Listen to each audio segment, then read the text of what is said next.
When Daniel Mercer unlocked his front door that evening, the house greeted him with a silence that felt staged. No claws clicking on hardwood. No heavy tail thumping against the wall. No joyful bark that usually echoed before he even stepped inside. Rex always came first. The former Navy SEAL stood still, key still in the lock, instincts prickling. Overseas, silence like this meant danger. At home, it meant something was wrong. A sharp chemical smell lingered in the air. Lemon cleaner. Too strong. Too fresh. "Rex?" he called, voice low but firm. No answer.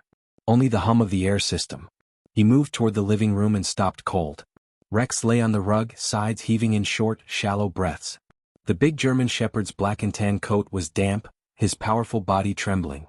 His amber eyes, always alert, looked cloudy but locked onto Daniel with desperate focus. Daniel dropped to his knees. Rex tried to lift his head and couldn't. "Hey buddy." "I'm here," Daniel whispered, hands sliding under the dog's neck. Burning hot. Too hot. Footsteps approached behind him. Lena stood near the kitchen entrance, arms folded tightly. She wore soft gray house clothes, hair perfectly brushed, expression carefully arranged. "I was going to call you," she said gently. "He just collapsed. I think it's his age catching up." "Age?" Daniel said. "He's 5. She gave a small, helpless shrug. "Dogs hide things. The vet said sometimes it happens fast." "You called a vet already?" "Yes. He's on the way." Too fast, Daniel thought. Rex's tongue moved weakly, brushing Daniel's wrist. A signal. A plea. The same dog who once dragged him from a smoke-filled alley during a training accident was now fighting to stay conscious. The doorbell rang. A man in a vet coat stepped inside, carrying a medical bag. He barely looked at Daniel before turning to Lena. "What happened?" he asked her. Daniel noticed the water bowl. Empty. Recently washed. The trash can. Liner new. The counters. Spotless. Everything too clean. As the vet lifted Rex onto a stretcher, Lena leaned close to the dog's ear. Her smile stayed in place but her eyes went cold. "Shoo," she whispered. "It's almost over." Daniel heard it. And in that moment, suspicion replaced fear. The veterinary hospital lights were too bright, too clean, too calm. Daniel stood outside the ICU glass, arms crossed, watching Rex breathe through tubes and quiet machines. The steady beep of the monitor felt like a countdown no one else seemed worried about. "He's in severe distress," the attending vet said beside him. "We can keep him comfortable, but if his organs start failing, euthanasia may be the humane option." Humane. Daniel had heard that word used to end missions early. To justify retreat. To make permanent things sound gentle. Behind him, Lena stepped forward, her hand resting lightly on his arm. "I don't want him to suffer," she said softly. "You know that." He didn't answer. Instead, he watched the chart at the foot of Rex's enclosure. Times. Dosages. Notes. He memorized them the way he once memorized patrol routes. At 11:12 p.m., Lena said she was getting coffee. At 11:18 p.m., a sedative dose increased. Daniel didn't move. Didn't accuse. Didn't react. He called someone instead. "Need a favor?" he said quietly into his phone in the hallway. "Background check. And pull security footage from Greenridge Animal Hospital. Last 6 hours." By morning he had answers. The emergency vet who came to the house? Temporary contractor. License under review. Security footage showed Lena speaking privately with a night tech before Rex's medication changed. And the toxin screen, rushed by a lab Daniel trusted, came back with something worse than illness. Sedative overdose. Repeated. That afternoon Lena arrived with papers.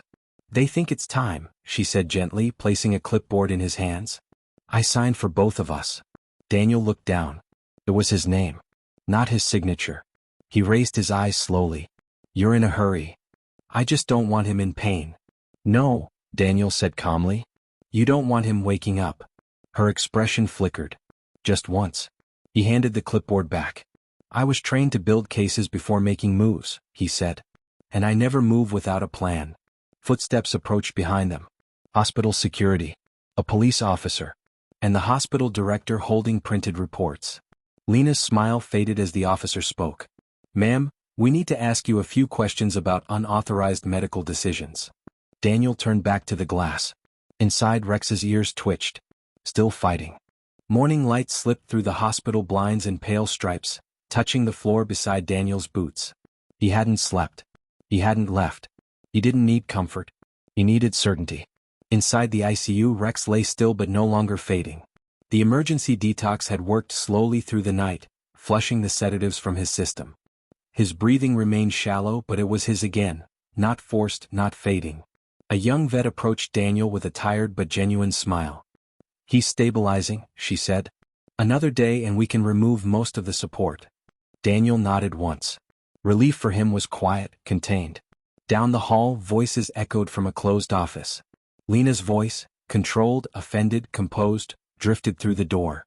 She was explaining, reframing, insisting it had all been a misunderstanding. But evidence doesn't argue. It waits. Security footage. Forged consent forms. Lab reports. Unauthorized dosage changes. Each piece small alone. Unbreakable together. Daniel had learned long ago that truth didn't need shouting. It needed structure. By afternoon, Lena was escorted out of the building, posture straight, chin lifted, as if dignity could outvote proof. She didn't look at Daniel when she passed. Control had been her weapon. Patience had been his. 3 days later, Rex stood for the first time. His legs shook, but his eyes were clear. When Daniel stepped into the recovery room, the shepherd's tail gave a slow, determined thump against the bedding. "That's it," Daniel murmured. "Take your time." A week after that, they walked out of the hospital together. The house felt different when they returned. Windows open. Air moving. No chemical sting in the air. Just sunlight, dust, and the honest smell of a place becoming real again. Rex paused at the doorway, then stepped inside, nails clicking softly on the floor. The sound filled the silence that used to feel wrong.